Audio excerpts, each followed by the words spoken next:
Good evening. I'm going to call this meeting of the Lawrence Alliance for Education to order. At this time, we will begin by all standing and reciting the Pledge of Allegiance. I pledge allegiance to the flag of the United States of America and to the republic for which it stands, one nation, under God, indivisible, with liberty and justice for all. At this time, we'll have public comment. I have one person signed up, Mr. Mali.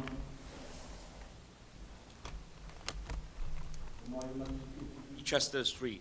Good evening, honorable members. The great genius, the father of public education in our nation, Horace Mann, said, "Education indeed the best equalizer for machinery of our society." Now our public school, with the impeccable leadership by Honorable Superintendent Cynthia Paris, moving forward, while parents and educators are united to improve attendance across Lawrence Public School. Our great Family Resource Center has done an excellent job to bring our citizens and educators together to have the best public school in our nation. While our citizens are still suffering from atrocities of Columbia gas, we demand Maura Haley immediately resign as Massachusetts Attorney General. She has done nothing to help the victims of the Columbia gas fires and explosion. While the election coming for year 2019, our citizens are proud to support the best teachers and their union. We are in process of rebuilding historical Bruce School that has brought hope for us, our children and staff. The great Martin Luther King said, "The ultimate goal of the education is the best critical thinker and the problem solver." Now our children, the hope of the best education and new future, have opportunity to make this city, our city, to rise up again. Remember, Lawrence always is strong, Lawrence always unite. Thank you. Thank you, Mr. Mali. I want to recognize the Vice President of the Lawrence Teachers Union. Lori Berman is here. We thank her for being here.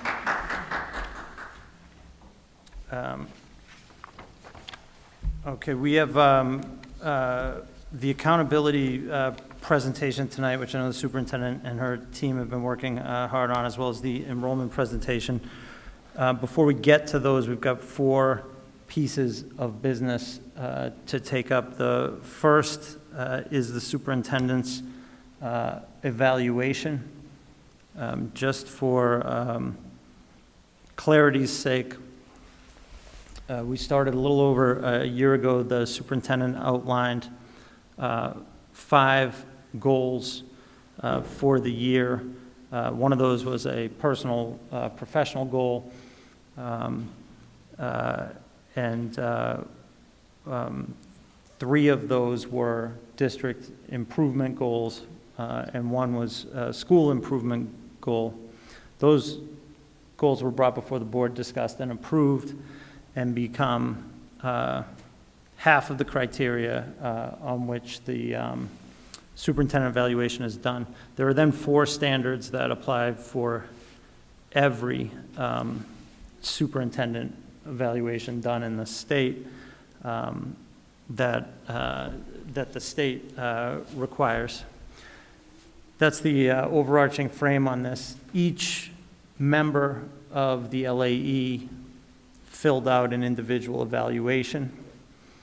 Those were then sent to me. I filled out an individual evaluation as well, and I take those 7 evaluations and compile them into one final evaluation. In the case of the ratings for that, I do a simple tally of how the members came up with their ratings,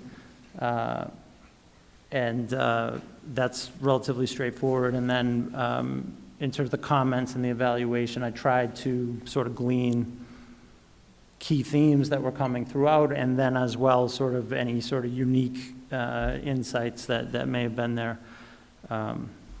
as well. So that leads to the evaluation that is before us tonight, and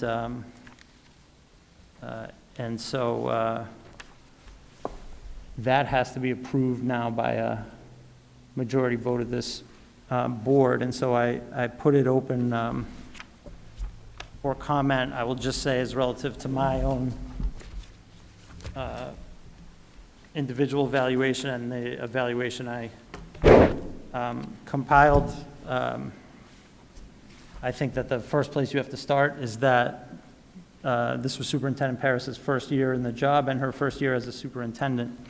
And I think when you take that context and add a gas crisis that paralyzed the city and was felt by so many of our students and families, as well as staff, in a way that just turned people's lives upside down, we saw very quickly that we have a very special superintendent with tremendous talent and abilities, who was cool and calm and collected in the midst of that crisis, and didn't just navigate it so well for the children and families, but also for the staff and the people in the system.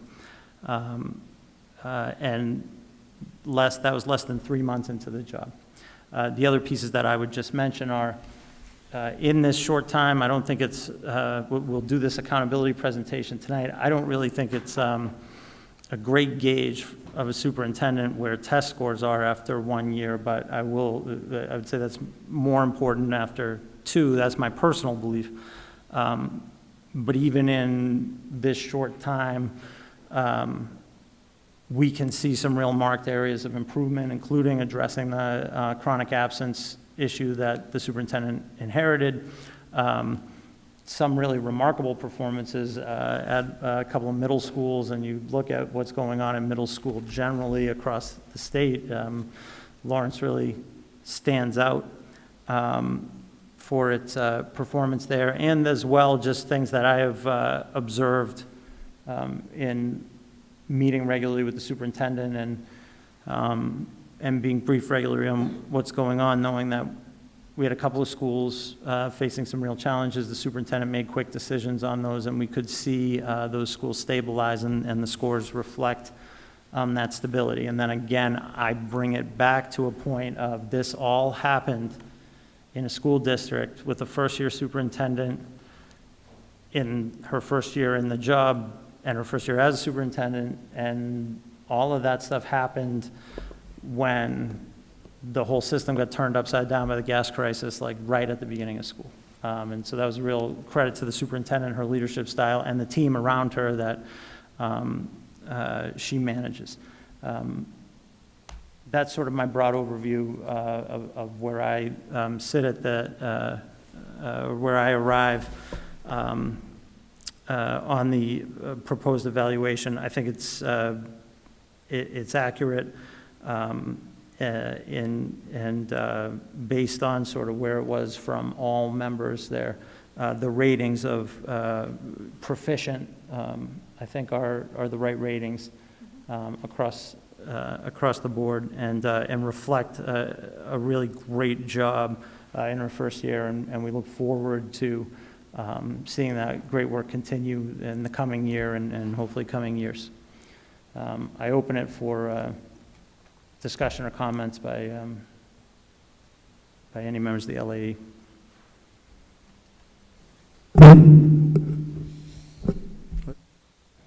Julia?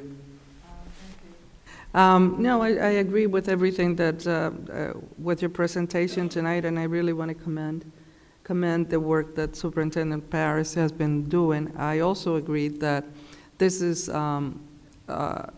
somewhat early for us to really gauge in the development of the whole school districts. But as of now, and seeing everything that happened, I think we are looking at the work that is being done favorably, and we just want to see more of that continue. Congratulations. Thank you.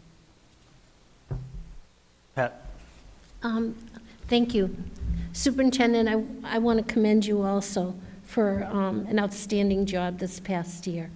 I am very, very impressed with the way you handle each situation that comes across your desk every day.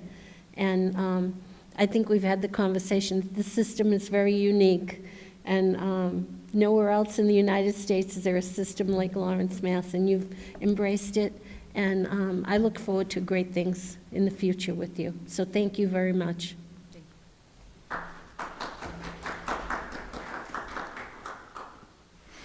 Any other comments at this time? Okay, at this time, I would entertain a motion to approve the end-of-cycle summative evaluation report for Superintendent Cynthia Paris as presented So moved. to this board. Could I get a second? Second. All those in favor? Aye. All those opposed? The motion carries. The evaluation is approved. At this time, I would just mention that in terms of process and cycle, what will happen is in November, the superintendent will bring her next set of goals. And I believe, a draft will be circulated in advance so that folks are ready to discuss those at the November meeting. And then hopefully we would accept those goals after discussion, and we would begin the next cycle, which would then have the mid-year report, which we'd had this past time, and ultimately lead us to a year from now when we would once again be finishing an end-of-cycle period. Okay, great. So the next two pieces that I want to mention, and I'm really going to take them together, essentially, earned autonomy framework and turnaround plan. So these are going to be two major endeavors during this coming school year. One of them, as we know, is necessitated by law for a district in receivership, and we took the vote last month for renewal of the turnaround plan, which, as we know, begins the process, doesn't actually renew the plan itself, and a plan that can be modified and requires a community process.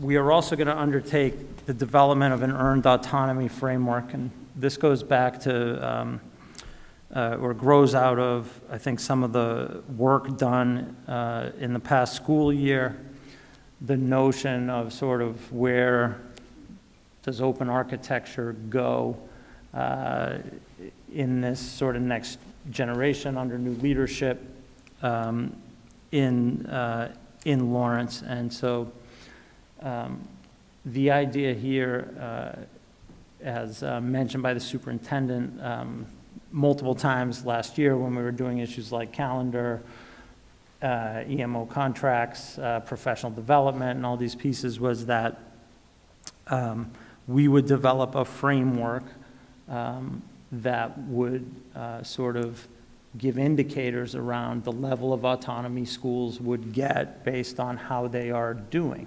And the idea here, too, is that while we have to follow state laws and regulations on ratings and whatnot that schools get, we can also have additional criteria based on what is important to our teachers, what is important to our parents, what is important to our principals, what is important to any and all community stakeholders. And so the idea with this is we will begin a process after tonight, along with the turnaround plan process, where everyone in the Lawrence community will be engaged. We'll work hard to make sure that these processes are streamlined and not duplicative or in contradiction, and go out and, hear from stakeholders across Lawrence and across LPS about their priorities for turnaround and their priorities for earned autonomy, and then from there, develop both the next turnaround plan and the earned autonomy framework. And the idea is that these would be hopefully ready to be approved by the end of the school year. And I think at the very latest, the beginning of the next school year. What I would say about this is in the earliest stages right now. It begins tonight, but we will be reaching out to all stakeholders and make sure that everyone's voice is heard in this, and that people's voice plays across the community, has a central role and is heard in this. So with that said,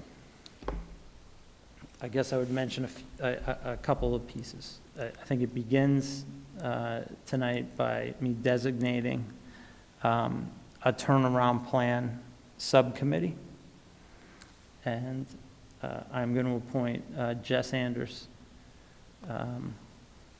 Noemi, and Pat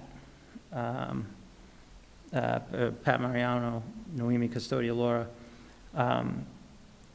to be on that subcommittee.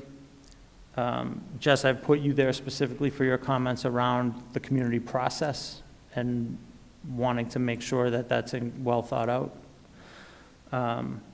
And I would note again that there are 2 Lawrence residents on that subcommittee, and a third person who spends a lot of time in Lawrence. I'm also going to designate an earned autonomy subcommittee. Myself and I will be on that subcommittee. Ventura Rodriguez and Pat Mariano will be on that. I think these 2 subcommittees will need to be in regular communication to make sure that we are avoiding any duplication of efforts, and that we are having a community process that's hearing from all stakeholders in a thoughtful manner. I want to mention within this that DESE has provided funds to hire a facilitator, and that I think is good news, that we can get someone to do that. The intent on earned autonomy would be to look at this as well, and try to make some funds available to bring someone in to help with creating the framework as well. I think by the time we hit the November meeting, we'll be able to talk about dates and both processes with a lot more specificity, but I need to get these subcommittees formed to begin that dialogue. Also, just want to mention to our friends in the Lawrence Teachers Union that we'll be reaching out to you very shortly. We want to make sure that you have a very prominent role in all of this, and that the superintendent has made very clear, and I do concur with her, that it is vital that our teachers play a leading role in shaping any earned autonomy framework and what the turnaround plan looks like in the next generation. Any questions or discussion on earned autonomy framework or turnaround plan at this point? Okay, great. Student representative. Because our student representative has graduated, we need to replace her with a new student representative. I have to say I am behind on this because, well, we all know about excuses, but I will just say superintendent evaluation, earned autonomy framework, and turnaround plan have been dominating my time. I did not get as far on student representative as I wanted to before this meeting. But I'm going to do my favorite thing, and I'm going to designate a subcommittee on student representative selection.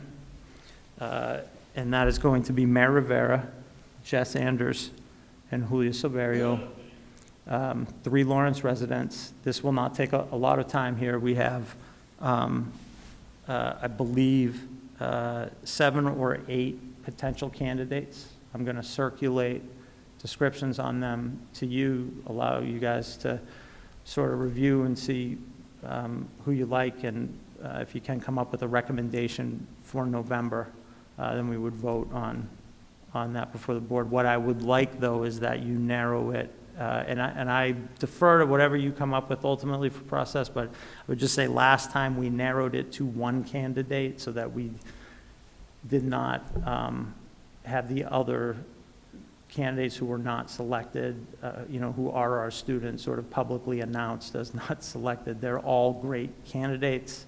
I think it's a tough choice, but, if the subcommittee can come up with 1 and make that recommendation to the board at the November meeting, we can then vote on it. So, John, I just have a question about that. Are we going to be able to meet the students, or we're just going to do it on paper? That's up to you. Okay. I leave that up to you. I know we have recommendations that have come through the schools to the central office, and we have a pool. It certainly would also be, if you wanted, at your discretion to go out and find more candidates. But I think we have very good recommendations here, and if you wanted to follow up by meeting them, that's totally up to the subcommittee. Okay. Do you think, Superintendent, do you think there would be an opportunity to, like an efficient opportunity where we could get them all together and just maybe even have like a 10 or 15-minute interview with each of them, or is that possible? That can definitely be arranged. Okay, cool. Thank you. Great. Anything else on that? Great. At this time, I'm going to turn it over to the superintendent for her report and then the 2 presentations. Thank you so much. So a few highlights before we get started with our presentations this evening. I wanted to mention that the district had a ESOL class, and the Adult Learning Center provided ESOL classes to 265 Lawrence adults, many of these whom are parents in our district. And then the Lawrence Working Family Initiative provided ESOL to another 118 parents. These locations are across 2 programs to include OPS, the Leahy, International, Hennessy, the Weatherby, and of course, ALC. ALC also reports 2 classes at the General Donovan, and that's a great number of our families who continue to access this resource. I was recently at one of our early learning centers, and they continue to request additional classes, so we're going to make sure that they have opportunities for that. And then I also wanted to report that our ELFIS program, and this is our program that we adopted last year from California. It's known in California as PK, and we love acronyms here in Lawrence. I won't even try to tell you what this one stands for, but we have 222 parents enrolled across 4 of our sites. That's the Tarbucks, OPS, Weatherby, Partham Elementary, and more than 70 who graduated across the 2 sites last year at the Weatherby in Arlington Middle. The program is 9 weeks long. It's once a week and focuses on helping families navigate our schools. They get information on how to understand graduation, college entry requirements, and empowers them to be more active partners in their children's educations. It's quite a powerful program. Families do exercises that are very relevant and meaningful. And graduation last year was not only powerful, but very emotional from graduates. I remember one of the students who said, "This is my first graduation, but not my last." So really powerful experience for our families. So lastly, I wanted to mention, we had mentioned this back in August, that we are in the final rounds of the Schusterman Foundation grant. A reminder, this is a grant that we were nominated for. It's very competitive. We're one of 2 finalists. It is for high-quality professional learning opportunities. They're coming to the district next week to do visits, and then they determine if we get funded or not, so we will keep you posted. All right, I'll ask Kristen Sullivan to join us. She's queued up, and tonight we'll hear our accountability data. This is data from 2019. Mr. Chair, can I just add can I add a little bit of Absolutely. sunshine Yeah, to the absolutely. sunshine Yes, report? please. So this is also in the form of a little shout out to Northern Essex. So y'all will remember at the last meeting, we heard about the parent to paraprofessional training program that the school is doing in collaboration with several of the community organizations and the Adult Learning Center. So I believe 8 of those graduates are now employed within LPS, and Northern Essex, which provides a course as part of the Parent to Paraprofessional program, has entered into conversations with the partners about supporting the further development of paras to become teachers eventually. And as part of that, they have offered free of charge a course this fall to graduates of the first cohort of the Parent to Para program and existing paras in the system, and it's, I believe, in special ed to give paras more skills in that arena. And so I think we have 23 enrolled between the paras who just graduated and other current paras employed by the system. So we're super excited about that. So just another bit of sunshine to have. And actually, I met with them, and they all want to become teachers. That's So great. it's a very good. It's really awesome. Good evening, everybody. My name is Kristen Sullivan, and I'm here to share with you how we did in 2019 with regards to the state accountability system. This is the second year of Massachusetts' new accountability system, and just as a refresher, the indicators that are measured in this system include student achievement, measured by scaled score in English language arts, math, and science. Student growth, as measured by MCAS Student Growth Percentile, or SGP. High school completion, and within high school completion include the 4-year cohort graduation rate, the extended engagement rate, which is the 5-year cohort graduation rate, plus the percentage of students from the cohort that are still enrolled in school, and also the annual dropout rate. Progress towards English proficiency, which is the percentage of English learners that are on track to attain English proficiency within 6 years of entering a Massachusetts school. Chronic absenteeism, the percentage of students absent 10% or more of their days enrolled. And advanced coursework completion, which is a high school indicator, measured as the percentage of 11th and 12th graders that have completed one or more advanced courses, which include International Baccalaureate, AP, dual enrollment for college credit, and other courses as indicated by DESE.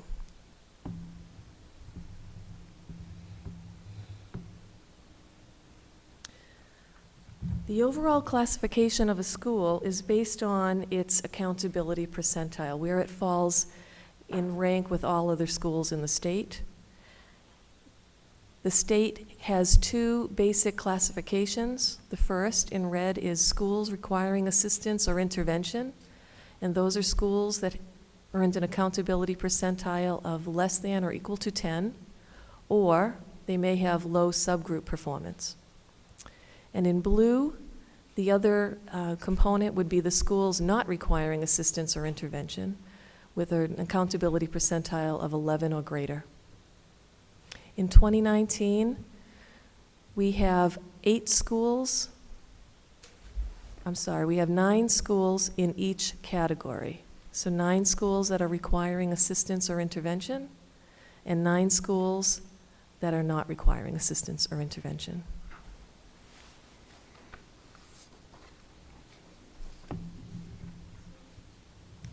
Can I ask a question about that? Sure.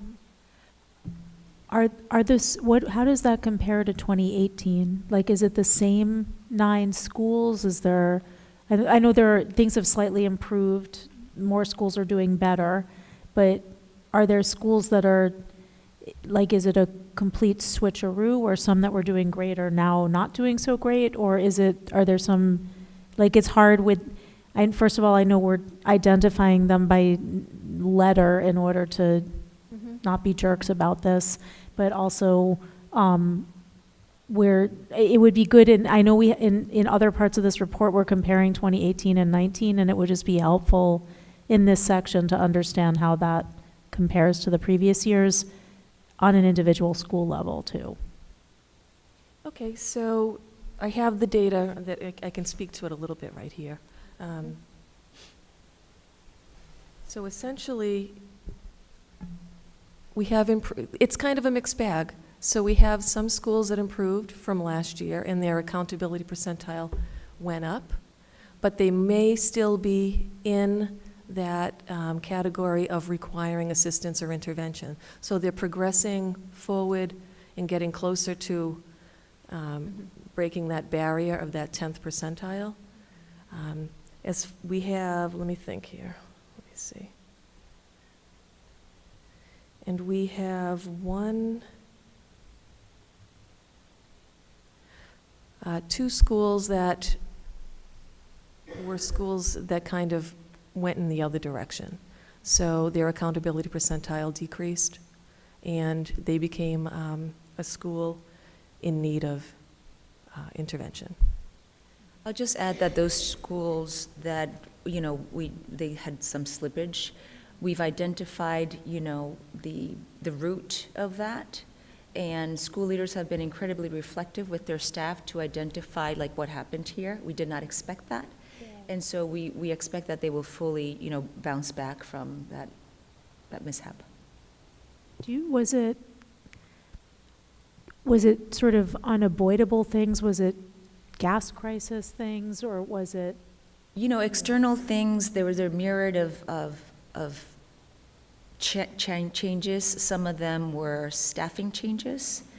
There was, in the case of one of the schools, a particular cohort of students that underperformed unexpectedly. So these are things that they weren't accounted for, right? This unexpected change in staffing, like a teacher moving or leaving, that always challenges a group of kids if you're not consistent with your teaching staff.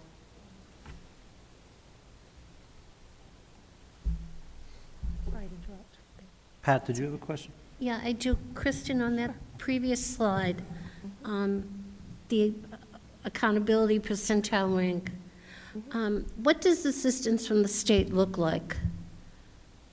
Where we have 9 schools that require assistance or intervention. What is the responsibility of the schools at this point? Do they write a plan? Does the state send people in, as consultants? What happens?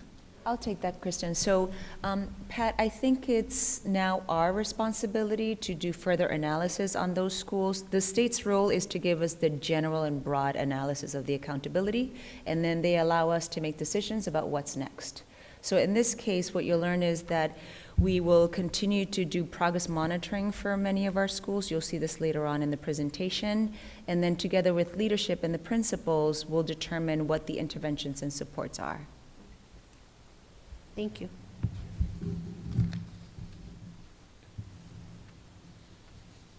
Okay, so that overall accountability percentile is based on how a school did with respect to their targets. So basically, there's a point value assigned to targets on all of those indicators that we looked at earlier. And based on their point accumulation, a school that accumulates 50% or more of their points is considered to be a school that has made substantial progress towards targets. Those are your schools in blue. 25 to 49% of your points are the schools in green, and that would be moderate progress towards targets.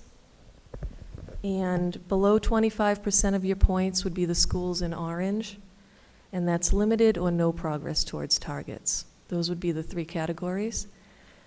So you can see the predominance of our schools are in the blue, making substantial progress towards targets. And then we also have 5 in the moderate category and 3 in the limited category. Below the bars there, you can see 2018 and 2019. And what I want to point out here is the shift is going in the right direction. We have, in 2018, we had 4 out of the 18 schools making limited or no progress. And in 2019, it's 3. Versus moderate, we had 7, now we have 5. So we have fewer schools in those two lower areas, and more, 10 out of the 18 up in the substantial progress towards targets. So it's all shifting in the right direction.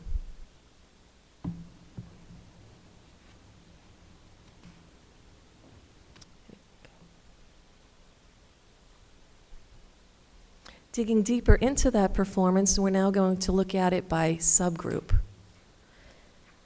So what we have here are all the way over in the white, all the way to the left, you see the different subgroups. The first one is the overall. And the overall subgroup is comprised of the aggregate, or all students, and the lowest performing student subgroup. The two together both earn their own set of targets, earn their own points, and then they are averaged. They're equally weighted. And so that top row shows you that percentage of points that we just saw on the page prior. That's where that percentage comes from. But then if you break it out a little bit, you have the all students subgroup, the lowest performing student subgroup, high needs, economically disadvantaged, the English learners, and students with disabilities. And so to help kind of get an idea or a visual on how we're doing with this, I color-coded it. And again, you have the blue, which would be subgroups by school. The schools are along the top. Subgroups by school that made substantial progress towards their targets. And then you have the moderate, and you also have the limited. In 2019, we have 28% of these individual subgroups by school, these 108 various subgroups. 28% of them made limited or no progress, compared to 2018, which was 41%. In 2019, 18% made moderate progress, compared to 29% last year. And in 2019, 54% made substantial progress, compared to 30% last year. So again, that shift going up towards the blue is heading in the right direction. In 2018, 70% of the subgroups were in the limited or moderate range, and in 2019, it's 46%. Chris, can I interrupt you? Yeah. Sure. Which students make up the high needs category? So those are students that are students with disabilities, English language learners, or economically disadvantaged. If they fall into any of those categories, they roll up into the high needs group. All right. No, because what I have here is there are 3 columns. So would it be, I'm trying to understand that. Would they have to fall in those 3 categories to be considered high need? No. If they're in just one of those, they're considered high needs. So the state says if you're an English language learner or a student with disability or a student that's economically disadvantaged, you are in a high needs group. Some students meet 2 of the criteria. Some students meet 3. Okay, thank you. Mm-hmm. I do have a question. I see that the data is aggregated by year, and as you work with the schools, especially those that have limited or not progress toward the target, Mm-hmm. what is the intervention? Like, do you measure in intervals throughout the years to see if they have made any progress, or do you wait like a year in order to evaluate how they're doing? So because this data is summative, which gives you the year's worth snapshot. Internally, schools have formative data, which is more frequent. It allows teachers to intervene and support as they design lesson plans right in the classroom. So we have two different measures. This one is just a snapshot of a year's time. So it doesn't help us with sort of your question about monitoring and monitoring progress and benchmarking, but we do have internal data that helps us to do that. And then the other question falling into that, so those schools that fall under limited or not progress toward the target, it means that during that academic year, as you are doing that snapshot, you don't see any changes. So number one, what kind of intervention is happening at the district level to move them in the right direction? What is the accountability procedure for that? Yeah, I'll use students with disabilities, students that are receiving special education as an example of the high needs group. For those students, we do have various benchmarks, including, meetings with their teams and their teachers, that includes their families. And so they have very specific goals on their IEPs that help us determine what the interventions are. And there are many. Some of them are for reading, some of them are for under reading, under language comprehension or fluency. So it really varies depending on the student. I think the challenge here is that this data is hard to, pull apart because some of our kids fall under, as she mentioned, all three buckets. So it's hard to say which of the buckets is influencing this particular data, but we prefer to use the formative data, which gives us a better understanding of each individual student, of classrooms, of cohorts of kids. So it's much more nuanced for us to look at. But of course, the state wants us to also recognize this data. Thanks. Okay, the next slide is looking at gap closing. And the gap that we're talking about is the achievement gap between the aggregate, or the all students, and that subgroup of lowest performing students. And we are closing the achievement gap. In 13 of the 18 schools, or 72% of schools, the progress of the lowest performing student subgroup was significantly higher than that of the all student subgroup. So when they looked at the targets and they assigned the point values, the lowest performing students were capturing significantly more points than the aggregate, and which is great news.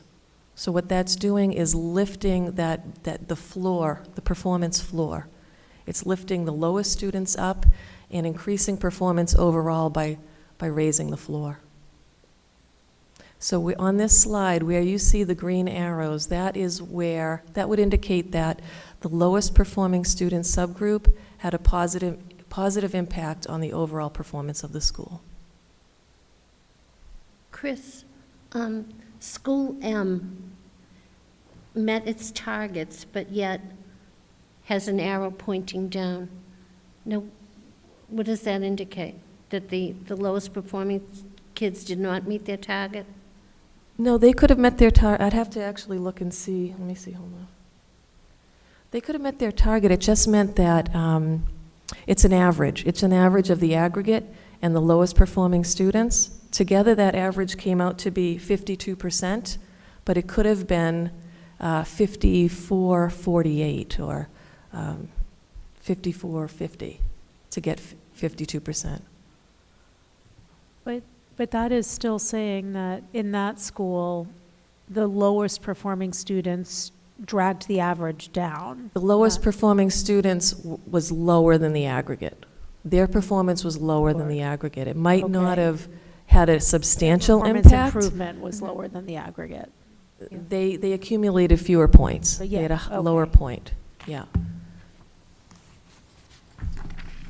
It doesn't necessarily mean that they dragged the school down. It just means numerically they were lower than the aggregate. Yeah, Right, I didn't Not mean drag drag- this- you know what I I just mean that yeah. they had a. They were lower, their percentage their- was their lower than the progress aggregate. was less, Yes. lower than the average, so they brought the average. They would have Yes, impacted the yeah. average that way, yes. Yeah. Okay, now let's take a look at achievement. I just want to remind everybody that we transitioned to Next Generation MCAS. So ELA and math in grades 3 through 8, and 10 are Next Generation MCAS, the online, more rigorous MCAS. For science, it was Next Generation in grades 5 and 8, but for grade 10, we were still working with Legacy. Next Generation will be coming in this year for grade 9. So English Language Arts achievement. This slide is showing you the percentage of students that have met or exceeded expectations between 2018 and 2019. So the first set of bars shows grades 3 through 8 overall, and you can see that there was an uptick from 28% to 30% of students meeting or exceeding expectations. Grades 3, 6, and 7 had significant increases. 3% or more is considered statistically significant. So grade 3 up 3%, grade 6 up 6%, and grade 7 also up 6%. Grade 10 cannot be compared because it was Legacy MCAS last year and Next Generation MCAS this year. And we're not advised to compare the two. They're very different.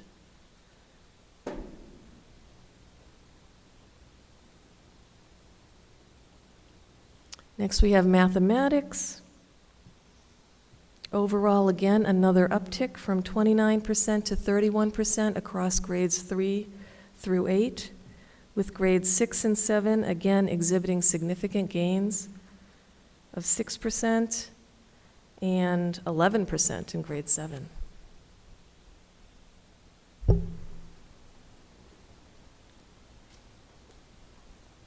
And in science, this was the first year of Next Generation Science in grades 5 and 8, so we can't compare it to 2018, but we're at 24%. And in grade 10, it was Legacy Science MCAS, and we stayed the same at 49% of students meeting or exceeding. Actually, that would have been proficient or advanced. So, I mean, do we have any speculation as to like why things are moving up or down in various cases? Like why is grade 4 ELA going and 5 going down while 6 and 7 are going up? Like what's going on? Yeah, so, the 4th grade ELA test involves quite a bit of writing. So we're going to be doing an analysis of that across our schools. As you know, we've adopted a new reading curriculum. And so we're going to, think that through and see, are there gaps? Are there things that some schools are doing really well versus others? And then the science is looking, good overall. And I think this test is new to our 5th graders. They're the ones who take ELA, math, and science in the same years. That's pretty hard for some of our kiddos. But we're still analyzing school by school with their teams. And I think we'll have a clearer picture by winter time as the teachers also give us better sense of their students. This is kind of like the first 6 weeks, and benchmarking is now happened with most of our kids, so we'll have a better sense of that. Okay. And I think what I was sharing with Noemi and Pat is that this continues to be the year's worth of a snapshot. And we rely pretty heavily on the formative data, so this benchmarking that I've mentioned, which happens as often as every 6 weeks for some of our students. It's more valuable information. So I'm happy to come back and say, we've got better ideas and clearer analysis of where some of our students are and what teachers and principals are thinking that they need for supports and what they're doing for interventions. Do we have a sense of how this is comparing to, let's not say the whole state, but like other gateway cities across the state? Yeah, we can do that analysis as well. We don't have that tonight. We're not prepared to do that tonight. Yeah, we can do that. Just be interested Sure. to see where we are in that. So here we have a look at achievement another way, and this is with each school. So there are 6 columns. The first 2 are ELA, 2018 to 2019. Where you see green indicates that a school maintained or improved performance in 2019. In ELA, 82% of schools maintained or increased the percentage of students meeting or exceeding expectations on the next generation ELA test. Where you see a double asterisk is where you can't compare to 2018 because it was a legacy exam versus a next generation exam. In math, 71% of the schools maintained or increased the percentage of students meeting or exceeding expectations. Chris, I have a question about this chart. In looking at the ELA from 2018 to 2019, if you look at, not knowing the schools, if you look at School B, going from 29 to 21, and some of the others going down, 1 percentage point, and you have School K going from 40 to 31, and the gains on some of them are minimal. Have you noticed anything as far as curriculum that's a common thread with those schools, causing them to take a dip? At this point, you look at the curriculum and you say, what is the common Theme, yeah. problem there, that these schools are dipping? Are we using the same reading program with these schools? And maybe it's time to look at this and say, maybe we've just about had it with that, and it's time to look at something else. Yeah, the curriculum is definitely one of the variables that we'll be looking at. And as I had mentioned to Jess, and sometimes we have staffing changes that impact that, particular schools, particular grades. We have cohorts of students that unexpectedly challenge or being challenged by the academics. So that's definitely, curriculum is one of the variables that we have to look at.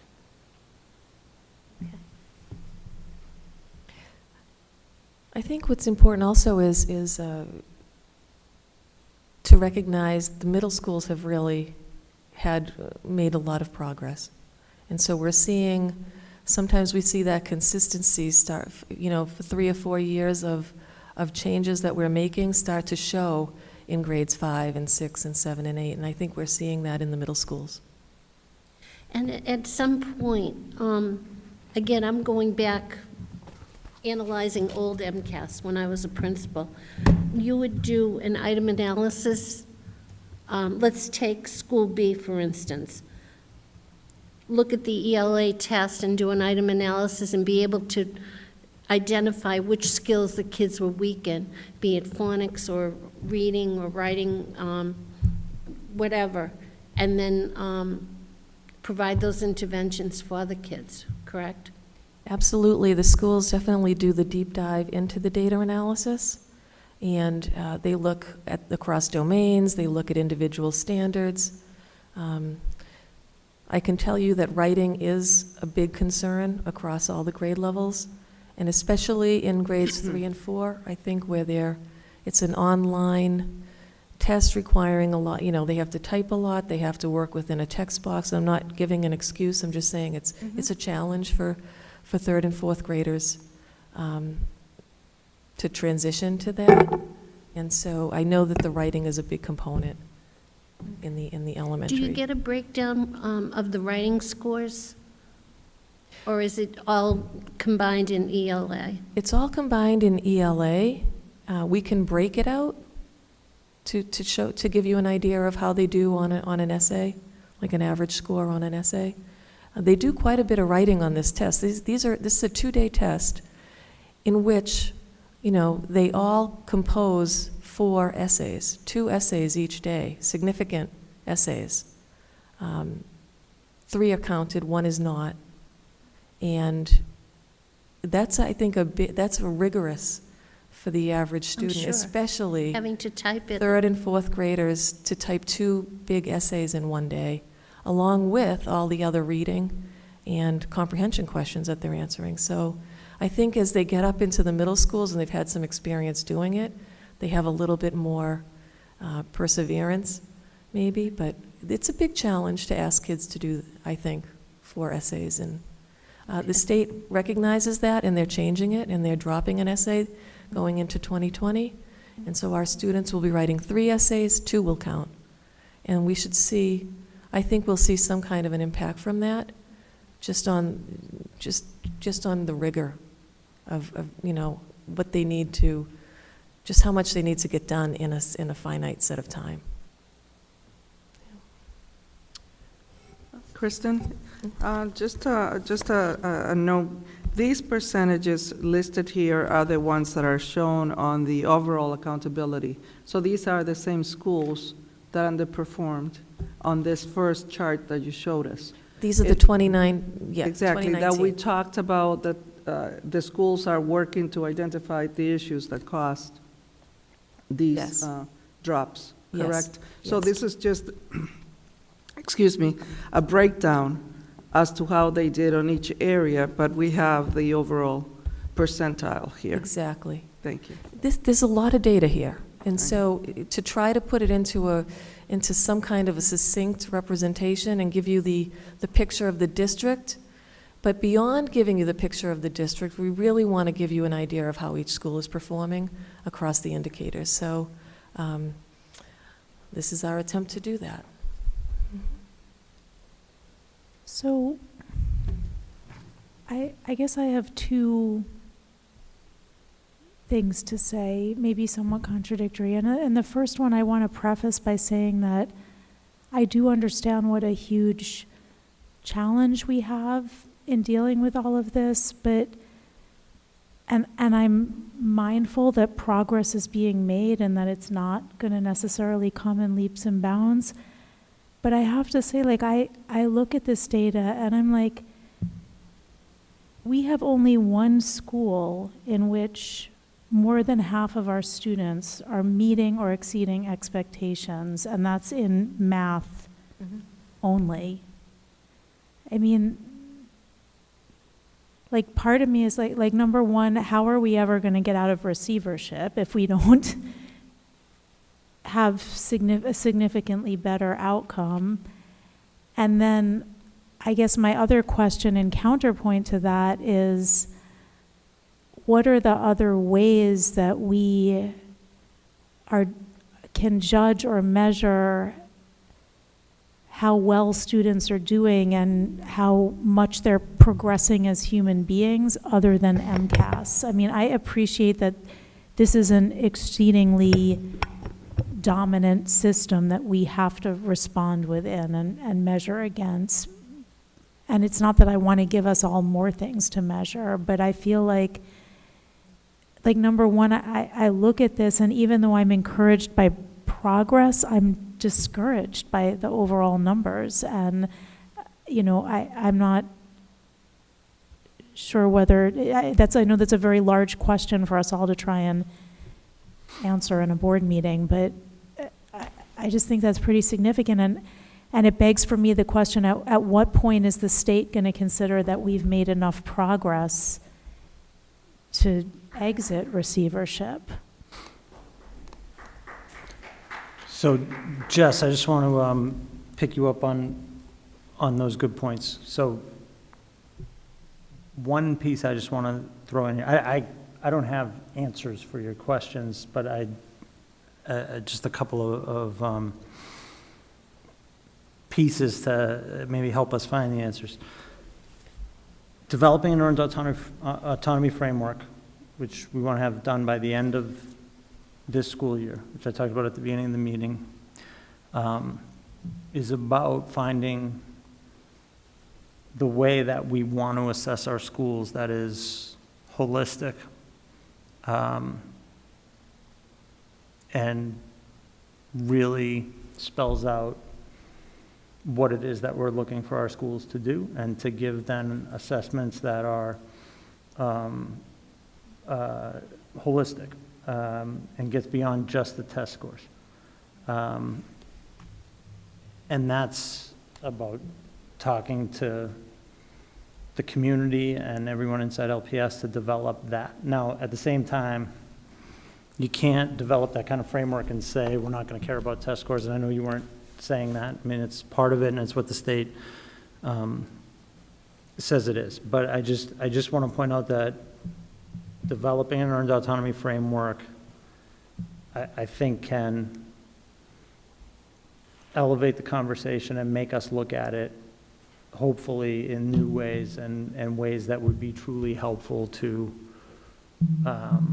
children and families and schools, and kind of setting what's important and what the priorities are.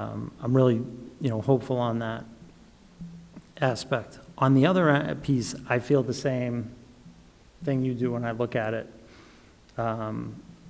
It can be pretty depressing to look at it, and on the whole, I don't know what to do with that exactly, because I can tell you that when you stack us against other urban districts in the state, where we do really well overall, but when you stack us against the whole state and all the districts, we don't. And it just, so at the end of the day, if these scores are indicators of social opportunity, social capital, any of those things, then there is a lot to do. But I would say that earned autonomy presents an opportunity. I don't think it's the cure-all, but I think it creates the opportunity to really start to look at schools and say, well, what is it we want our kids to leave with? What is it that we want to give our kids? What is it that our kids need to exit and have more opportunity, and real opportunity? And so I would echo some of your frustration, but also say that we do need to get to a place, we talk about it all the time, but then we end up in these conversations where we're looking at more than just test scores to assess how well we're doing and whether we're meeting kids' needs.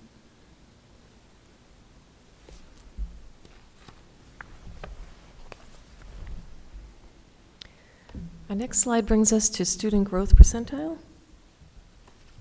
So after achievement, the next indicator would be growth.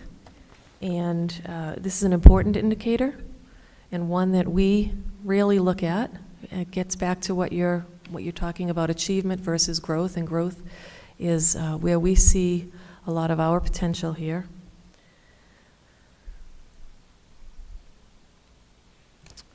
On this slide, you see each school and the district's overall average student growth percentile. And the student growth percentile is how an individual student's achievement compares to the achievement of like students.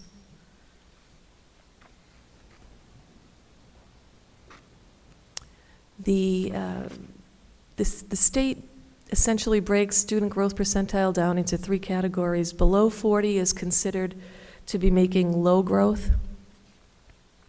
40 to 59 is what they consider typical, and 50 is their target for all schools every year. It's always 50. And 60 plus is considered high growth, meaning that those students are growing faster than their peers from one year of MCAS to the next year. So in yellow, you see schools that fall in the typical range, 40 to 50. And then in the green, we pick up and you see the schools that have a median SGP of 50 or better.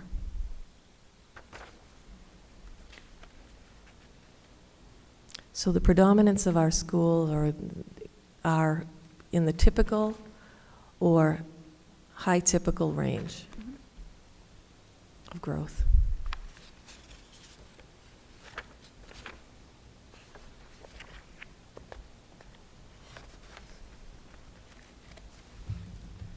The next indicator is progress toward attaining English proficiency.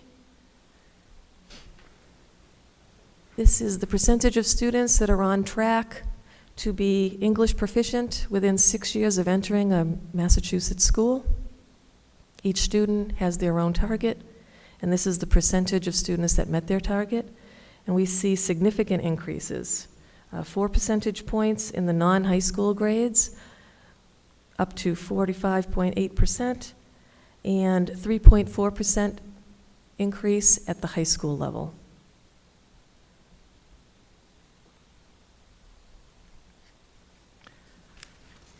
Our next indicator is chronic absenteeism. This is the percent of students that are missing 10% or more of their days enrolled. District-wide, we are down slightly. At the elementary and middle schools, we're down about 1%. And at the high schools, 0.7, a little bit over 0.5%.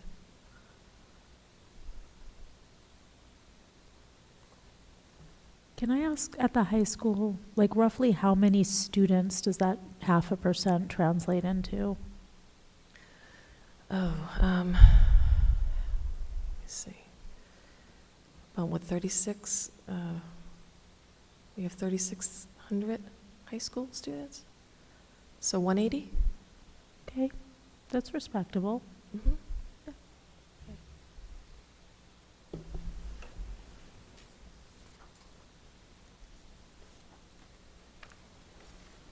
The next set of indicators are all connected back to the high schools. Our first one is our 4-year graduation rate, and this data is lagged by a year, so this is the 2018 graduation rate. It is up 0.2%, so that steady incline was achieved in 2018. The extended engagement rate is that the 5-year cohort graduation rate plus the percent of those students in that cohort that are still enrolled. So the state is giving us credit for students that might take 5 years to graduate or more and are staying engaged.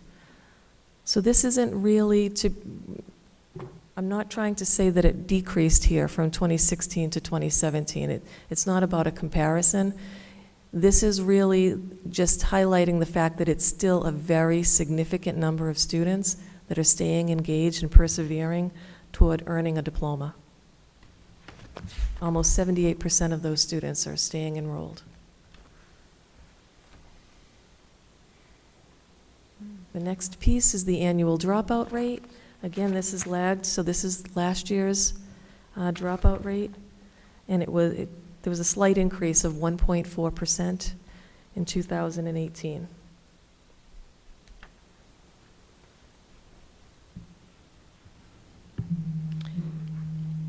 And the final indicator at the high school would be the advanced coursework completion. This is the percent of 11th and 12th graders that have completed an advanced coursework. And again, we see a nice increase, up to 64% in 2019.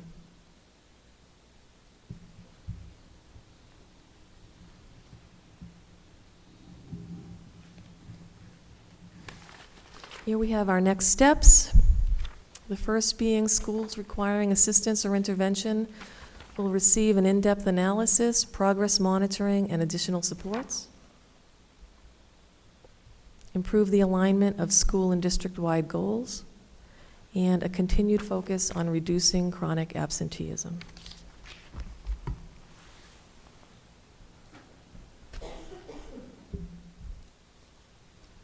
I guess I just want to say, and I know that this is preaching to the choir, but I do feel like everything we're hearing, in my mind, it points to the importance of the parent engagement work and the community partnerships, because it's so clear, like, what our students in our schools are facing is just a reflection of the larger challenges in the society. And so much of what's affecting our kids in school has nothing to do with the actual school environment. It's all of the other challenges that they're facing in their neighborhood and the institutionalized racism in our society, the lack of opportunity, the poverty, being an immigrant in the current national climate, like, all of this is what our students are bringing into school every day, right? And that is getting in the way of making some of the progress that we're making. And I know we're not going to just solve this on the local level, but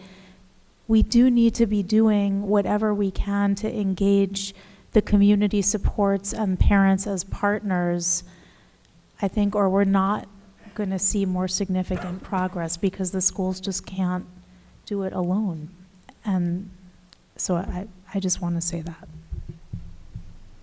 I do have two questions. So number one is, and this is based also on what we see at the college, have you taken into account migration patterns and how affect the performance of the students? So we do have transient students, and they do move from district neighborhood to another one. One of the things that we're doing to try to support that is that the ELA curriculum in grades K through second grade be consistent. So that way, if you are a student in school B and you've moved to the district M, you're just catching on to the same curriculum to support that. It does get trickier for, across content area, but it's one of the things for us to consider. And because we are open architecture and schools have choice of curriculum across the content, that's both a good thing and part of the challenge. And then the other question that I have also related to that is that, it's like a 1.5%, I think? 1.4% increase in the dropout rate. I mean, the trend was going very well, was going down, and then suddenly there was a bump. Can you speculate what happened there, or do we think there is an anomaly? Do we still investigate it? Because we, hopefully it will normalize and go down again as opposed to curve up. We clearly weren't happy with that. That's something that we worked at, and we've been working consistently in our schools. And when we did a little bit of a deep dive into it, there was a significant number of students that were considered, that affected that dropout rate, that were students that had dropped out previously in prior years, and we re-engaged. And so I think it's important to remember that it's always the right thing to do to re-engage these students and bring them back into the school and continue their work towards a diploma, but it comes with a risk. It's sometimes whatever that situation was that led to the student dropping out hasn't quite resolved itself yet, or the student needs more support, or a host of reasons. I think we can all speculate as to what some of these reasons are, but that was a significant number of the dropouts that affected this number. Were prior dropouts that we re-engaged, and and some of them are back again, and we'll go around again with them. And actually, I do have one more question. Sorry. Yeah. And considering that Lawrence, Lawrence is considered an immigrant city, and we have a lot of people from other countries, and that percentage is very high, and that brings a lot of issues and a lot of nuances, that our students they have to face. How are there other cities that have comparable percentage number of immigrants? Because I feel that in a place that is so unique, compare us to a place where they have almost no immigrants. It's like almost comparing apples and oranges, because we have many different issues. And I was trying to figure out, I was thinking about that also as Jessica was talking about, different measures for the students, and I was thinking about multiple intelligence and how that probably measuring students at that level, it would show that our students are really doing well in other areas that are not being captured. Yeah, so I think about this a lot, Noemi. I think if we were measured on resiliency, we were measured on creativity of our students. Like, there's so many measures that we're not getting credit for, that we would like exceed, right? Talent and the arts and social emotional for many of our students, we would absolutely exceed.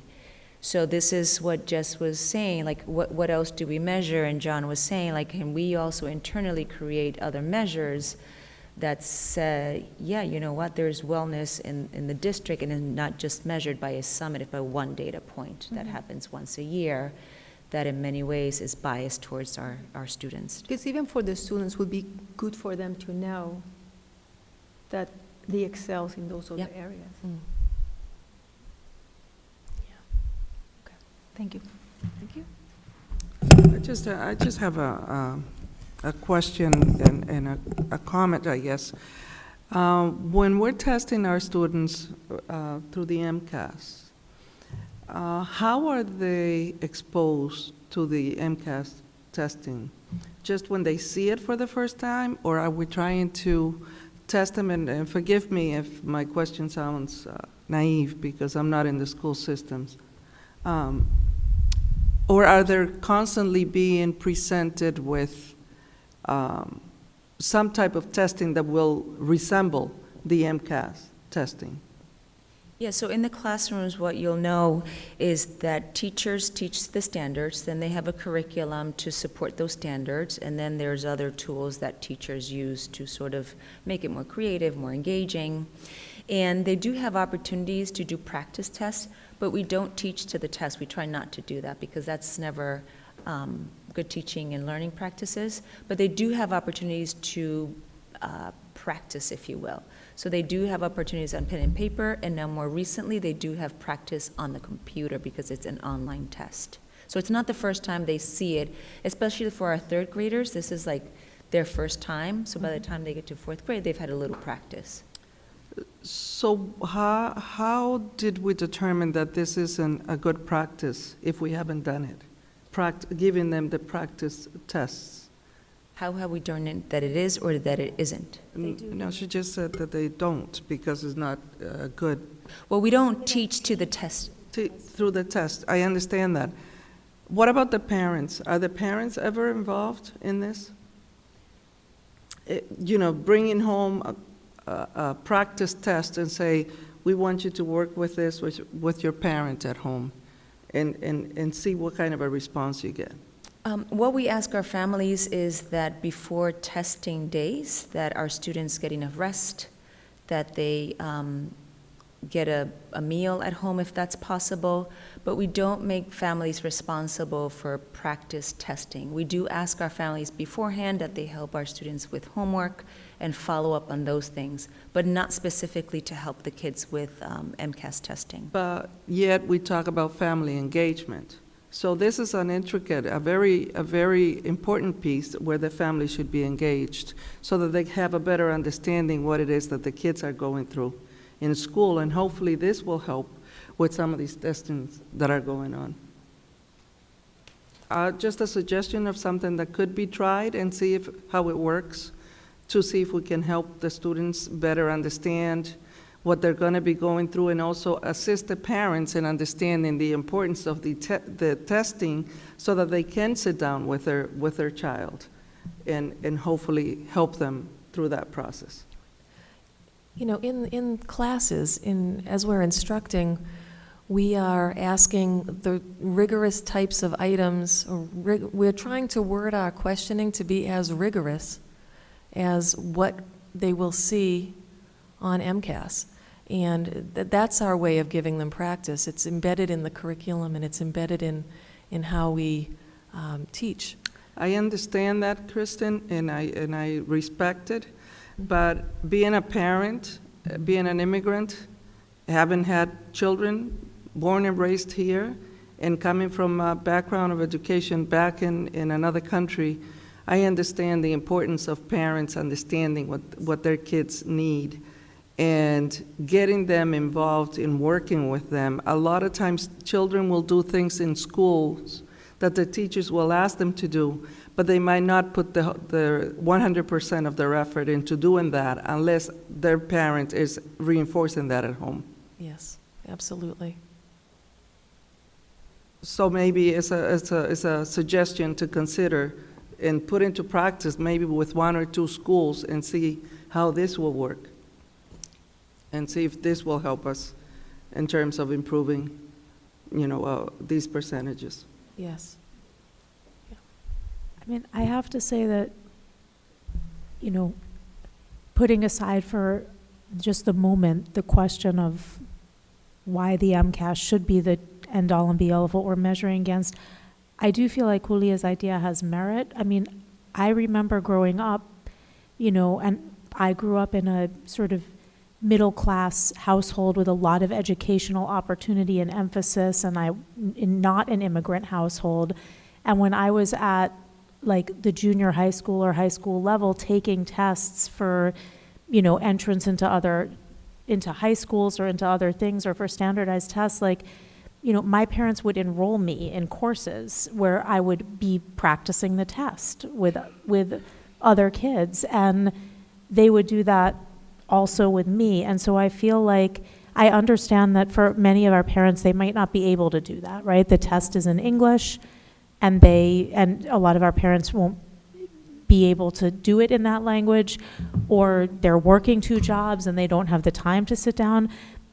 But I think making it available to parents and saying, here's an option if you want to help your child out, do the practice test with them at home, set aside some time to do it. It certainly couldn't hurt. I mean, we can certainly do better in terms of sharing with families, here's what the tests look like, and providing them training and abilities for them to do the pretest themselves for those who have access to English. So we can certainly do better at giving our families more information about the tests that their students take.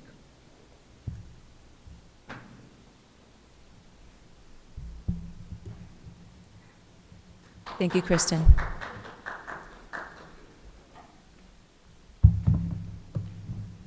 Next, we have the enrollment presentation.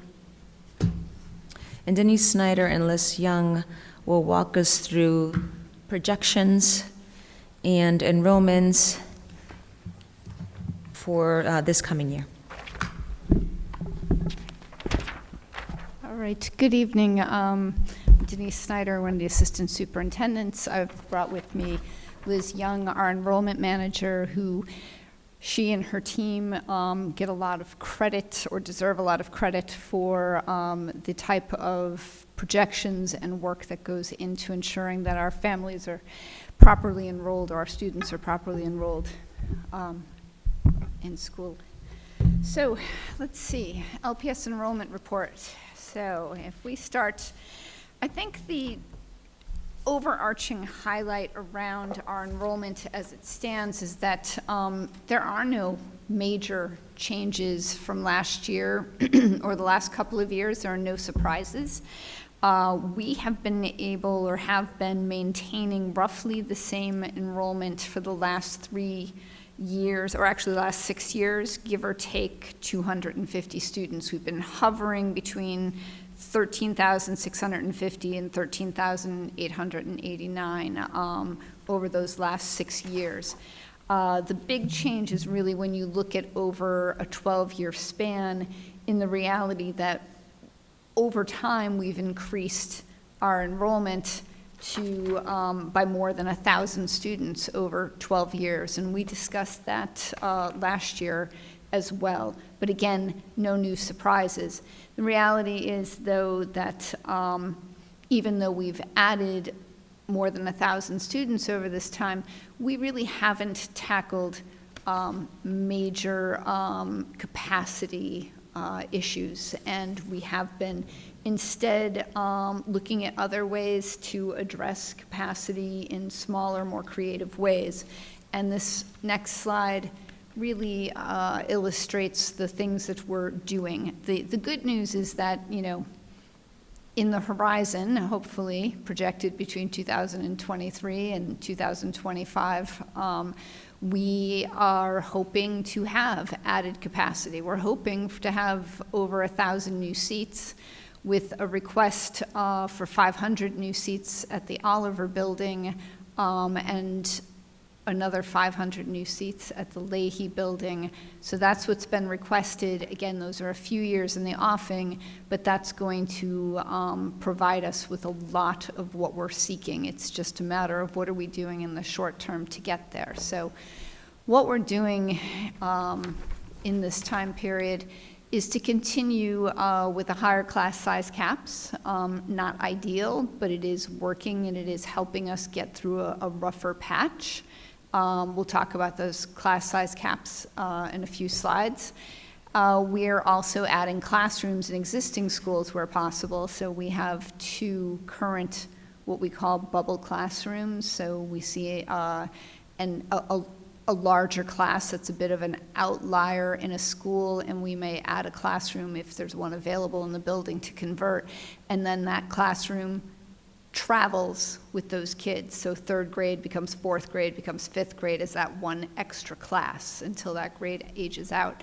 And then finally, something that we do a lot as we look ahead to each year's coming enrollment is looking at whether or not we can rezone any students to schools that have more capacity, and that would not be existing students typically. Typically, it is new students. We might look to say, oh, here's a border street. We can give this street to the next school that has a lot more room in it than the one that it currently does. So that's what we mean typically when we talk about rezoning students, and that's something that we would do for the future year. We would not do it mid-school year, so that's sort of a future response as opposed to a real-time response. So if we look at what this means for 2019-20 enrollment, we'll see what we've learned from this year is that we've had a slight increase of 120 students. That's across many grades and schools. No consistent pattern for that. We can see that our increases this year are particularly around grades 6, 7, 8, 10, and 12. But offsetting those increases were also some decreases in grades. We saw a decrease in grades in kindergarten, in 2nd, 3rd, 5th, and 11th grade. Because there is no consistent pattern, and because we do have increases in some grades, and in some neighborhoods, even in grades that have not increased, but maybe certain neighborhoods they have, we are keeping those class size caps on the larger size. This is a continuation from a change in 2016-17. Good news, as I said, since enrollment didn't go crazy this year, we're not reaching those caps in a lot of places, and that's providing some relief. You'll see that there's also some range in the class size caps. And I wanted to point that out because our school square footage looks different in different places. If you step into the Leahy School, you will see very small classrooms. If you step into the Partham, you will see very large classrooms. So cap sizes will work with those square footage. And again, because there aren't consistent trends, it is too early to adjust gaps at this time.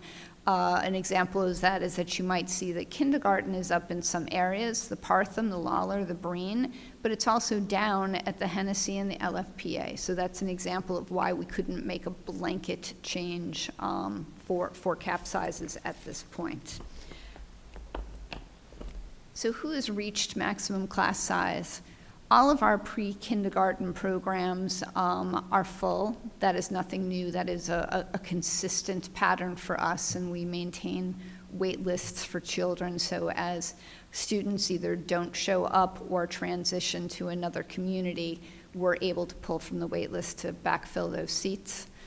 As I mentioned, the Lawler, the Partham, the Breen, their kindergarten programs are full at this time. South Lawrence East, grade 1 is full at this time, and at the time of writing this report, grade 5 at the Leahy was also full, but it has since opened up 4 seats. So that cap has, the closing on that grade level at that school has been removed for now.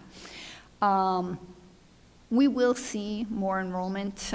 We will see more increased class sizes. January is another time that we can predict when we get another influx of immigration or migration. And so we're understandably going to see some of these class sizes, or not class sizes, but maximums reached in January.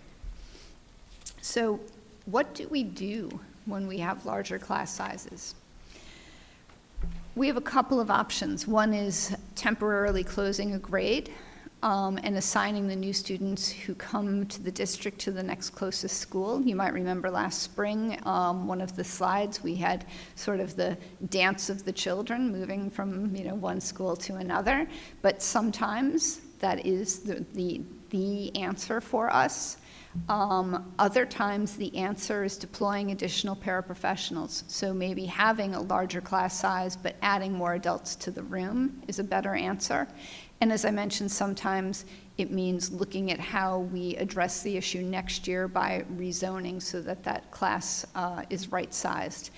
And I wanted to provide a case sample for you in terms of how we make decisions, because it isn't either all one or all the other. So this year is a good example. The kindergarten at the Breen School, which is a pre-K kindergarten school only, they maximized their kindergarten class. They had all their classes are full. They have 6 classes. And so we can, in a situation like that, as I said, either temporarily close the grade and send students somewhere else, or we can provide a paraprofessional to provide some relief. In this particular instance, because the Breen ends at kindergarten, asking families and students to enroll in another school, which in this case would be the Frost or the Weatherby, which are, with their feeder patterns, K-8 schools, would be to put a child in a school where a family might say, well, now I want to stay here. I'm here, it's stable, you put me here, I like it, I want to stay. And that would create capacity issues in their schools for their own neighborhood children. In this case, it is much better to add a paraprofessional to a larger class size and ensure that at the end of kindergarten, all of those children will travel as a cohort to South Lawrence East for the rest of their educational experience. So that's just an example of when we think about, which is a better solution, and we look at each of these cases individually and consider lots of different factors in a decision such as that. So one of the other things we talked about rezoning earlier, and typically we're talking about boundary areas, but we did do something different last year, and we came to you folks for your approval on this, and I wanted to give you an update on it, and that is we were attempting to right-size classrooms at the Arlington. So our 6th grade was projected to be very large, at 31, 32, 33 kids in a classroom, which is something we don't want to have happen for our students.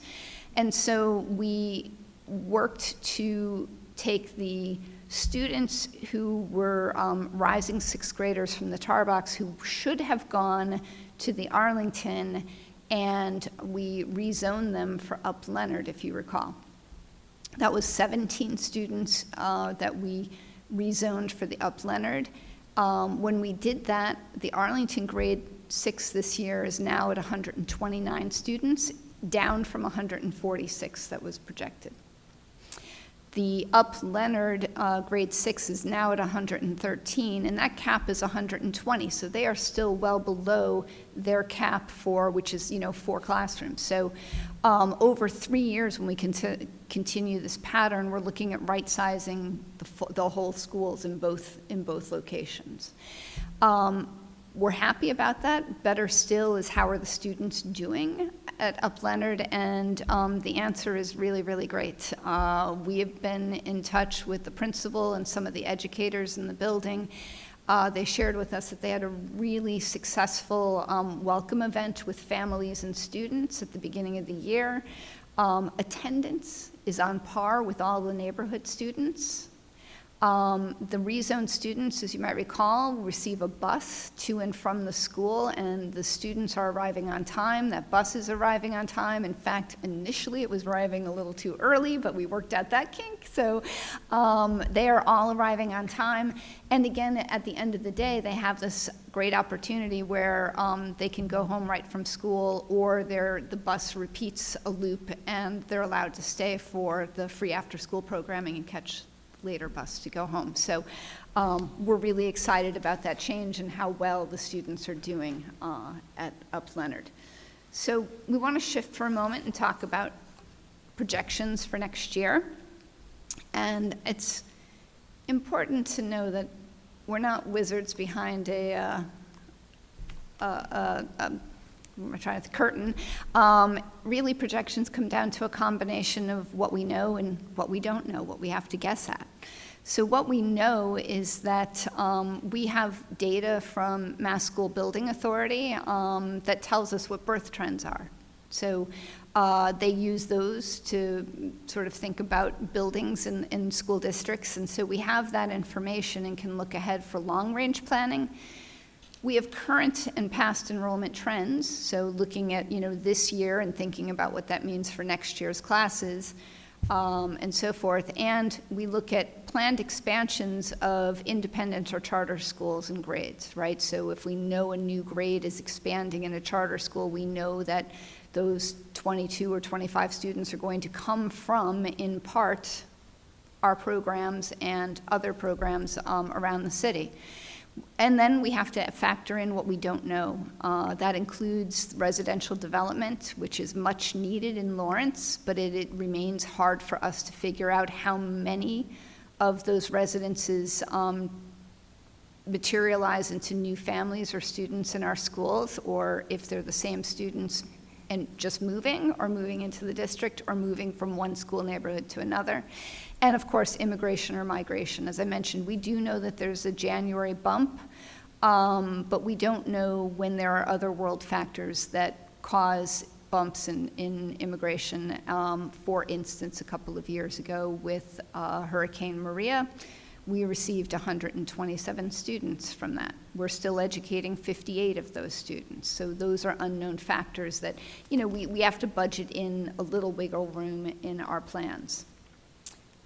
If we look at next year, here is a little bit about what we do know, right? So in this slide, we have in the orange numbers of enrollment for last year, and in the green numbers of enrollment for current year.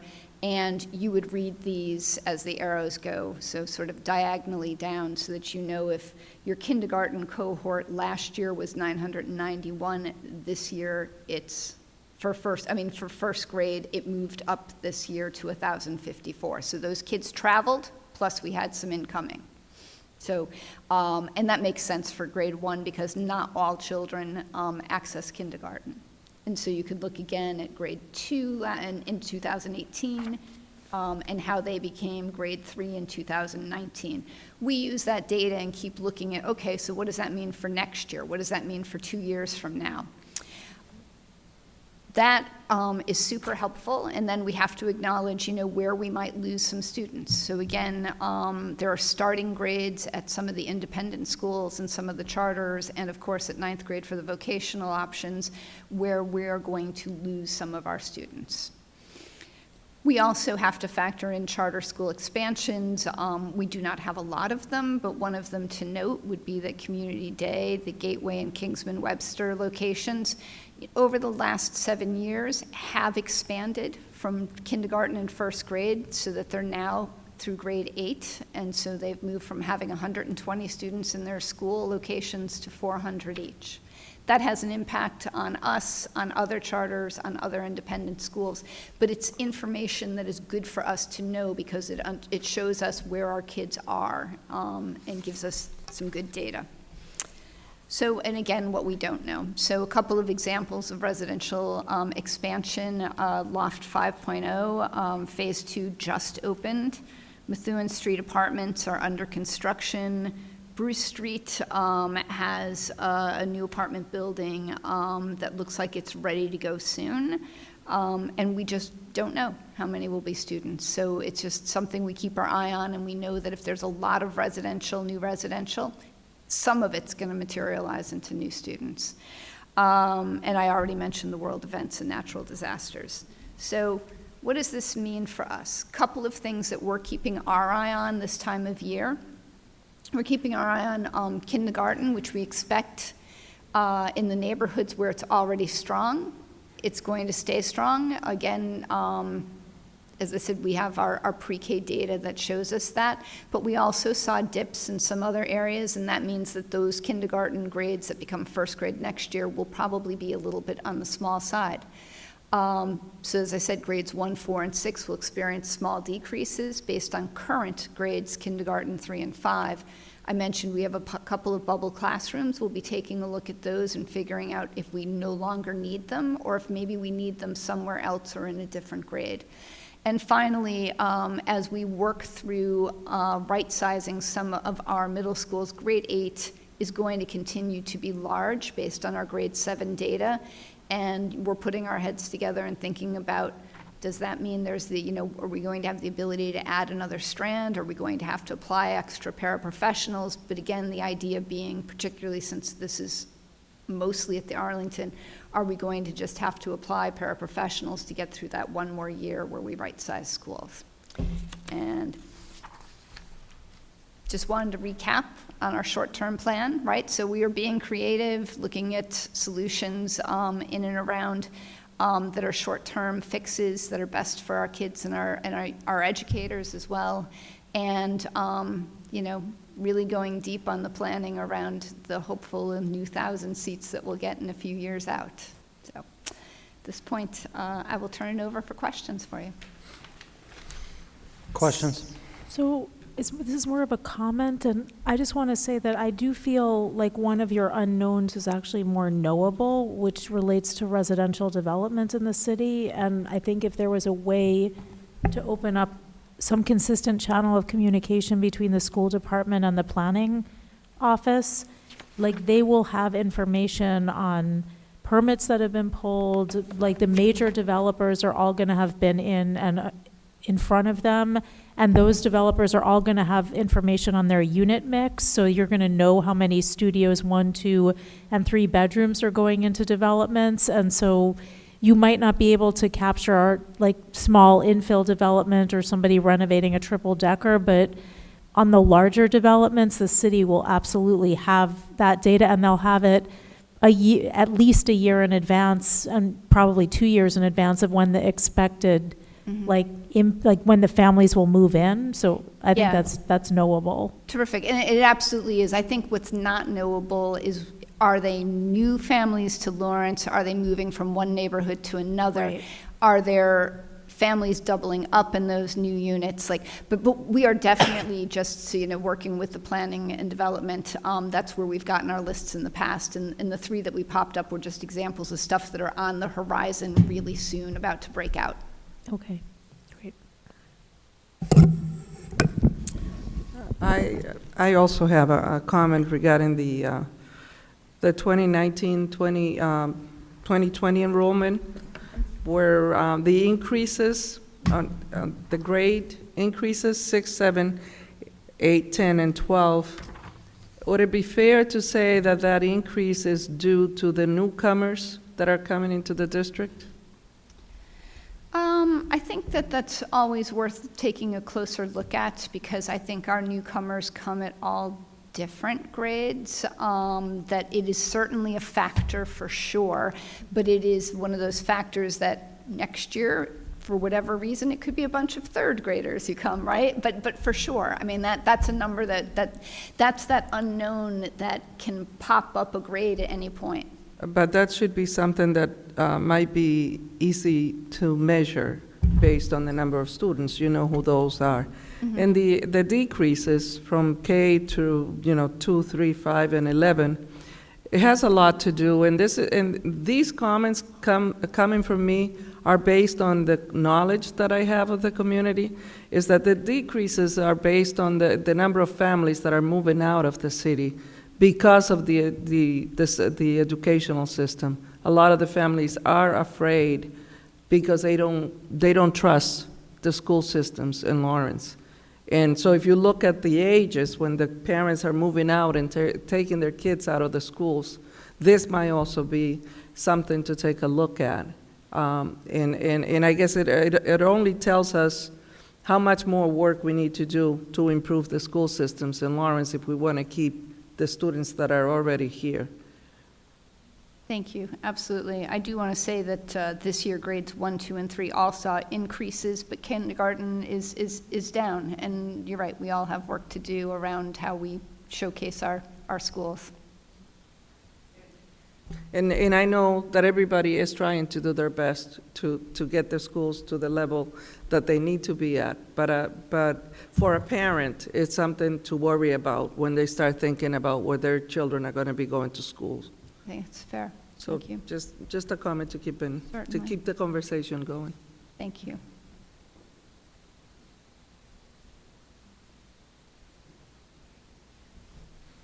Other questions? Comments? Thank you. Thank you, Denise. Thank you, Liz. I just want to recognize and thank Kim Barry, President of the Lawrence Teachers Union, for being here. Are there any other items anyone wishes to discuss, or any comments anyone wishes to make? Okay. Our next meeting will be November 13th, and at this time, I will entertain a motion to adjourn. Could I get a second? Second. All those in favor? Aye. All those opposed? The motion carries. We are adjourned.